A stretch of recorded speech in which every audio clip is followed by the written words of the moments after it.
Damien, you've made a couple of additions to the squad.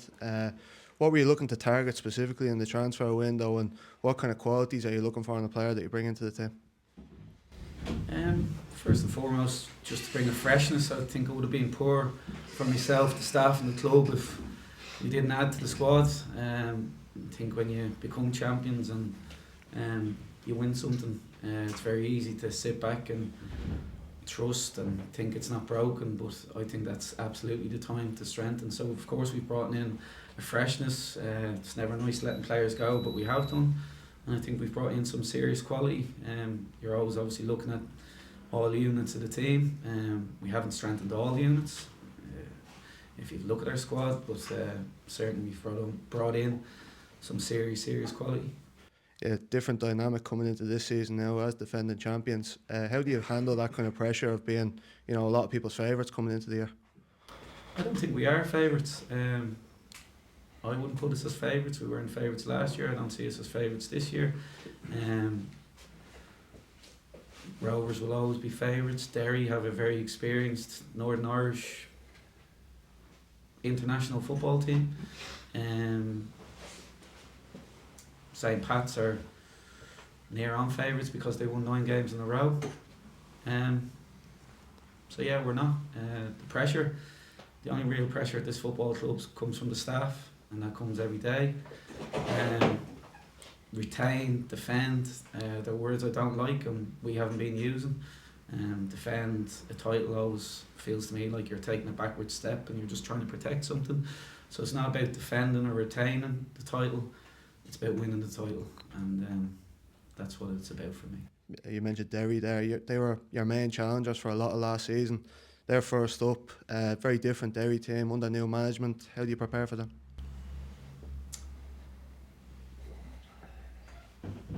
There's silverware at stake before Derry, so it's Drogheda first, and of course the staff are looking at Derry and possibly prepping already, but it's Drogheda first, and even before that there's 2 pre-season friendlies this weekend. But to people or even our players, they mightn't think there's a lot at stake there.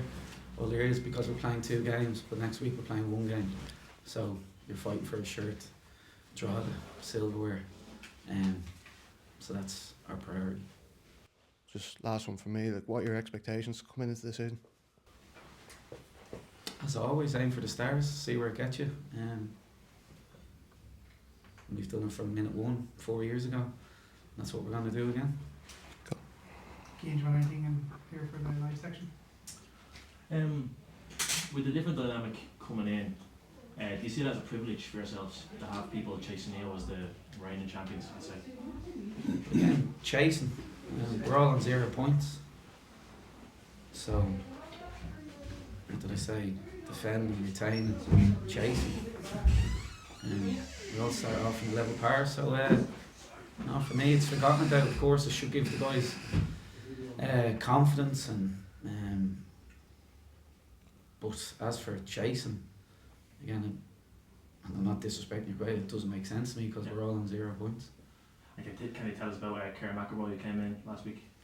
He seems to have caught a lot of people's eye already, and first and foremost off the pitch. The amount of people that's text me, what a guy, classy. I text them the people at Celtic education, everything he's done, his manners, how he holds himself, how he speaks to people, and lo and behold, that's carried onto the pitch. So classy player on the pitch, works hard. I think he surprised an awful lot of people, and here he came in and trained 1.5 days, played a game against Waterford, was it? And we offered him a deal straight away. So sometimes these class players that come along, you can't turn them down really. So thankfully, listen, he's made a hard decision coming over. I tried to sign him I think 18 months ago. At the time he didn't seem eager to me to leave Scotland, whereas now I think he realises there's life outside Scotland, so that as well I'm really pleased. I always like when lads have made difficult decisions like that. Yeah, and we saw that this year there's going to be, for the next 4 years, going to be a lot of Irish football on television. What does that mean for clubs, managers, players like yourselves to have that consistency and showing it on the telly? Fabulous, it's brilliant news. I don't think it dilutes crowds or anything like that. So I think fans, League of Ireland fans, Shelbourne fans are proper fans. So what do I mean by that? Derry's, I think, on the box in 2 weeks' time. Fans are coming, so they're not going to go, "Oof, I'll stay at home and watch it on TV." So it's just brilliant, I guess, for the publicity of the league. Not everybody can get to the games, obviously. Secondly, obviously, attendance of the grounds. We can only fit 5, 6, 7, 8, 9. So not everybody can go. So it's absolutely brilliant for the league, and long may it continue. Thanks. Thank you. Last question in the live section. Just with European football now, you're going in the Champions League and you'll probably have a lot more games before even getting to the group stage if you do get that far. How do you balance that with the league? God, I'm barring an awful lot of words. So it was retain, defend, being chased. Champions League it's not even on my radar. So balance, of course, you have to when you get there, but it's all about having, I guess, a serious squad and a competitive squad, and you're going to have to chop and change. The FAI Cup comes in around then. The Champions League is the absolute least of my worries. You mentioned Derry, well, Drogheda before that, Silverware, 2 pre-season friendlies. That's a worry for me. I worry about everything. I think it is a time for people to be paranoid, players and staff. Oh, are we doing enough? Because the minute we become blasé, that's where we'll get found out. So, sorry to put the dampener on your question, but Champions League just will not get mentioned anytime soon. Within the players' room and my room, outside fine, but it's irrelevant to me at the minute. You're not going into the season with like a European target in mind that we need to get group football or... Of course, like I just mentioned here, it's aiming for the stars in every competition we're in. But Champions League's a bonus. The FAI Cup is beautiful. It's the showcase. So do I want to get back to the Aviva? Yeah. For me, the league is always your bread and butter, and we'll deal with that first. So Champions League, great. It'll be amazing. Proud for myself, the staff, the players, everybody involved with the club. But it's light years away to me, honestly. Cheers. Apologies, one more. Yeah, just a quick one. Just on Mipo Odebeko, obviously he's come back. He had a big reputation, and a lot of people are kind of putting him and Troy Parrott as the 2 best finishers. What's he been like since he came back? Because he's obviously been to the UK, and the big lure was being coached by you. Oh, thank you very much. No, I tried to sign Mipo, I think the last couple of windows. And again, it's a big decision for him. Leaving, I guess, England, where every Irish kid seems to want to get to, whether that be right or wrong. I don't think that dream is ever going to change. So Mipo was in England for many years, his family were there. So yeah, I've asked him a couple of times, and in the end I've convinced him to come. And he's been a pleasure. Brilliant.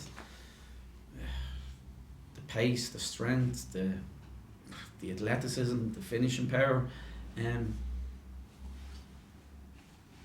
Fantastic addition, but it's all just talk and words at the minute. Myth, gossip on paper. It's about doing it on the pitch, and I think Mipo's threatened at times over the last few years. As I've openly said to him, no, it's time now, let's go. So when I mentioned at the start, fantastic additions to the squad, he is absolutely one of them. Into the embargo section now, and there'll be parts for daily papers tomorrow, and then some stuff held back for the President's Cup. Damien, is that door hinge the next on the list of ground improvements? Yeah, on edge, aren't I? Yeah, you're a little bit. Yeah, well, What's that's What do we do? well, it's not news I've done. No, it's just, I guess, hunger and drive and want and energy and enthusiasm, and sometimes it can come across as a bit cranky. Just sorry, on Mipo again, when you say that he's over the last few years maybe threatened to do something, can you or he put his finger on why that happened? Some people look at the fact he's moved around a bit and might be a bit put off by the fact that he didn't take call-ups for Ireland under 8 squads and kind of wonder about his character or stuff like that. Can you kind of give a picture of maybe what the view of him is and what you found and maybe why it hasn't happened for him? Yeah, here it's a good question. It's and if he wants to turn down Irish call-ups again, it doesn't bother me. Shelbourne to me is more important than Ireland. All I know is that us as a staff, we're one of our main strengths is getting the best out of people, prodding people, figuring out people. So you go on your A licence, your B licence, your your pro. It doesn't teach you how to get underneath the bonnet, and I think we're one of the best, if not the best around at doing that. So I could hit you with a list as long as my arm, naming players. One that jumps to mind, I guess, because he's a strange cat, and I was just on text to him 10 minutes ago, was Will Jarvis.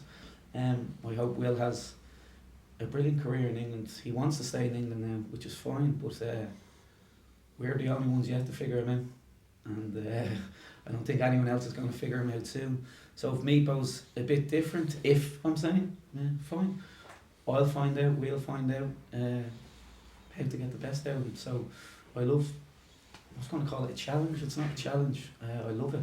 He's amazing. Could be an amazing player in this league, but it's not as simple as just bring Meepo in and throw him out on the pitch. It's not as simple as bring Meepo in and coach him. It's bring Meepo in, coach him. We'll get to the bottom of it, and I'll do it. Squad boys, Damien, are you still looking to add? Listen, we're possibly there, as I mentioned the other day. I'm not sure where it was. The fans forum, they were asking, intrigued. Quite possibly, but it's a long shot. Maybe one more, but otherwise, and it's something I've done since day one. I can never explain why, but I like to do our business early. Obviously, get quality and not just take anyone. Because I like to have the group together early. Near on just 2 teams of 11, and going at it all pre-season and coaching them, letting them know how we want to play, letting them get a feel for us. So we have 22 players, so I'm more than happy. You had Liam Board last year. Was there any talk of him coming? Listen, there's talk of a lot of things. You might ask David, he seems to know more than me at the minute about Shelbourne, but was there talk? Yeah, I've spoken to Liam, but he's still a Shamrock Rovers player. I think he's has a slight niggle at the moment as well, but listen, it wasn't meant to be, it didn't happen, and we have brought in serious quality, so it's all good. How have you found the market for players? Has it changed much this year compared to previous years? Like, people will talk, certainly from other clubs, about scarcity of players, how difficult it is to find. How have you found that? Yeah, I totally agree. And when there's a scarcity of players, the players that are in demand can command bigger wages. It's just common sense, that's life. And that's why I think it was important, and we've strived to get there, and I think we near on have over the last 4 years. And what do I mean by that is tying lads to him. So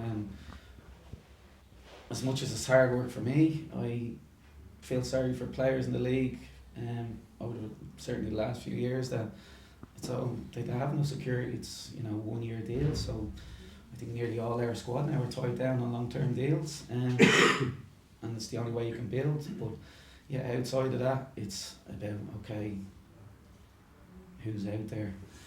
We don't throw mad money at anybody and everybody, so we still like to spend well and wisely, and I think we've done that very, very well.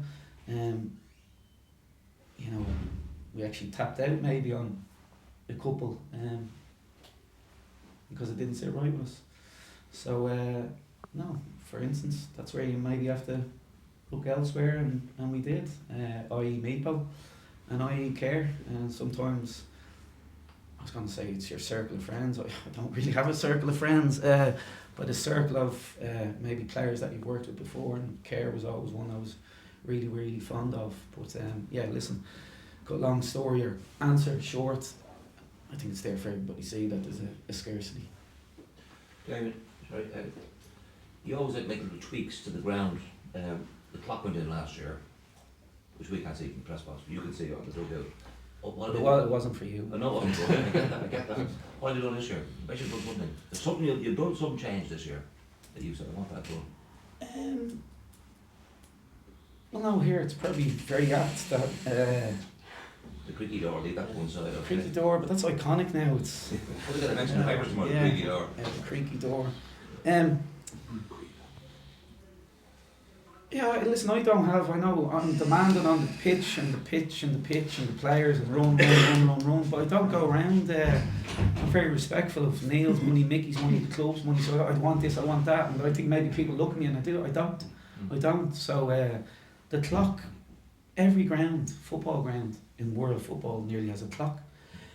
And, you know, I even heard, sorry, why would Duffer want a clock? Why would you not have a clock? You're 1-0 up in the second half and you're toiling and you're feeling the pain. I want to know whether it's 70 minutes or the 89th minute. And a lot of times the previous season, guys would be thinking it's the 89th minute and just clearing balls and all. You're like, well, you can't hell down, there's still 25 minutes to go here. So that's why the clock is in. Outside of that, again, it's very, and I'm not trying to embarrass him, but Neil and everyone upstairs, brilliant people, doers. There's a lot of talkers in football, but I'm surrounded by doers now.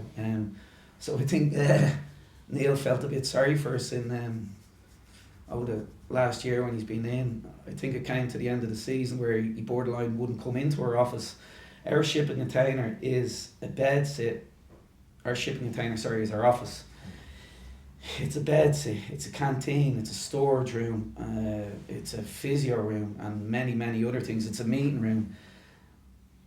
I was going to call it something not very nice there, but I won't. But a hell of a productive room. Very productive. One of the most productive rooms in the world. But a kip of a thing. But I don't want to go. So like I said, you're all looking at it for demand. The only demands I put is on footballers on their football pitch. Whereas Neil, Luker's like, well no, we want to, make us more productive. So they've got the shipping container, the guys, amazingly, so thankful. So it's a lovely office now. The meeting room across the way, that's been gutted, so it's a very welcoming, inspiring room. So not little things, they're big things. I go home and work a lot, whereas at the AUL now I probably want to hang around more because it's a welcoming environment to work, as in our office. So I haven't been demanding, I know you probably don't, I don't. The clock was common sense to me, whereas outside of that, I don't think I've ever demands what? Be on time, work hard. They're probably the be respectful, be humble. They're probably the 4 demands I put. When it comes to monetary things, I've never done it at this club, believe it or not.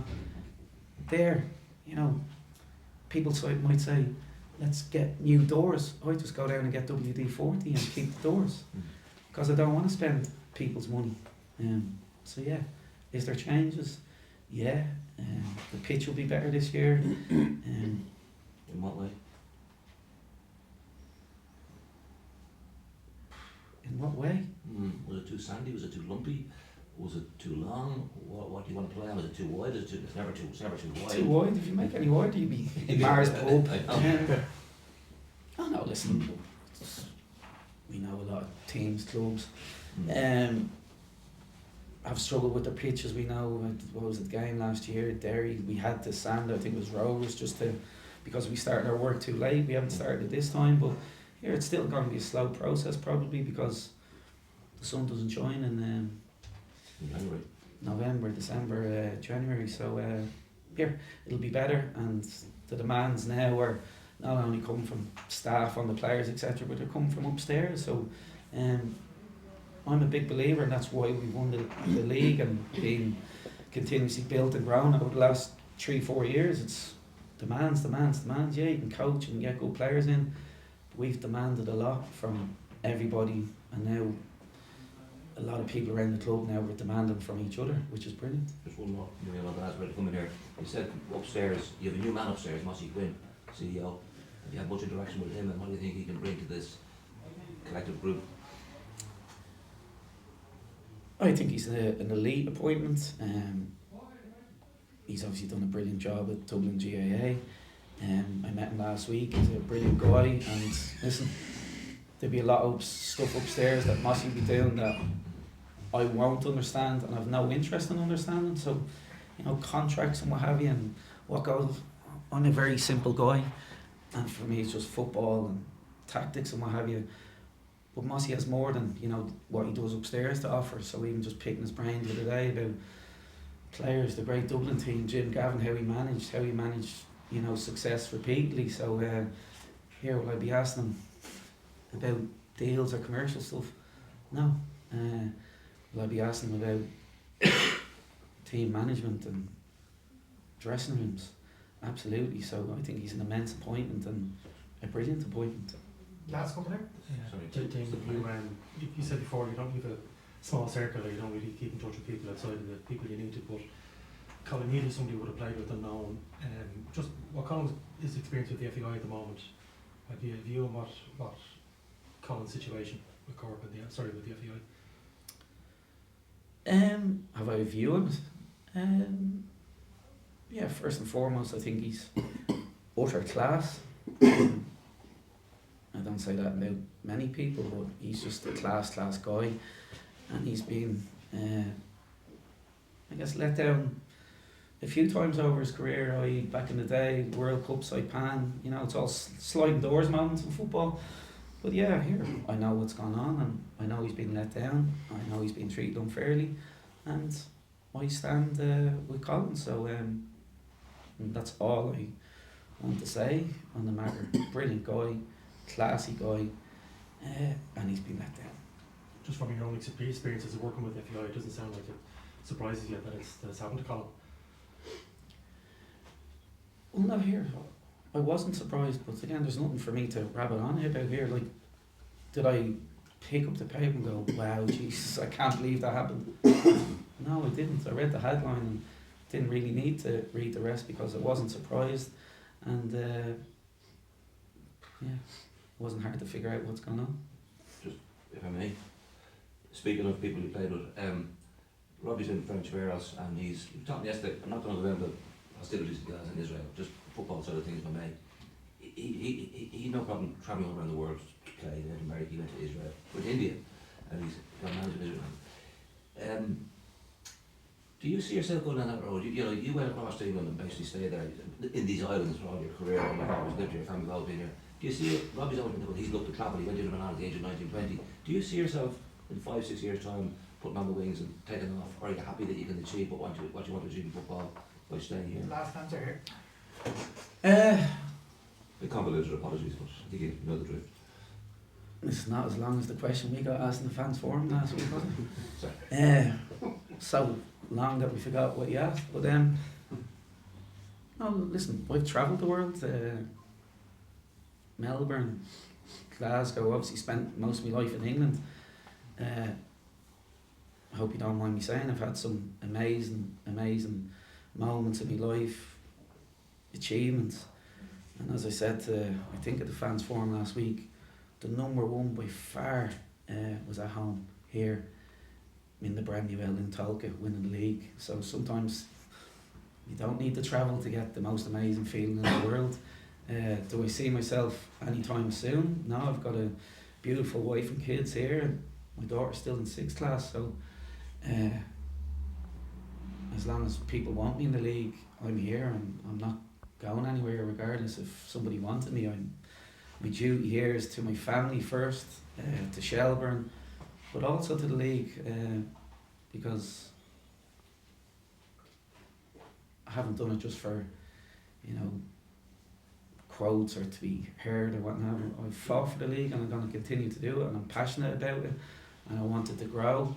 I absolutely believe that it's the most inspiring thing in Irish football at the minute. Absolutely head and shoulders above our national team, and I've no plans to go away. 6, 8, 7, 8, 9, 10 years time, possibly, because I love seeing the world. I just met Gemma Quinn outside, and she said she spent a month in Sri Lanka on her own, not even with anybody. I loved it. She's my new hero.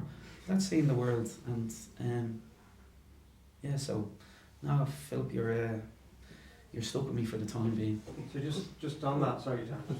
And appreciate what you said there. But given your profile and what you did achieve last year, and your time here, like, were there any calls? Were there any agents? Were there any clubs over the winter? I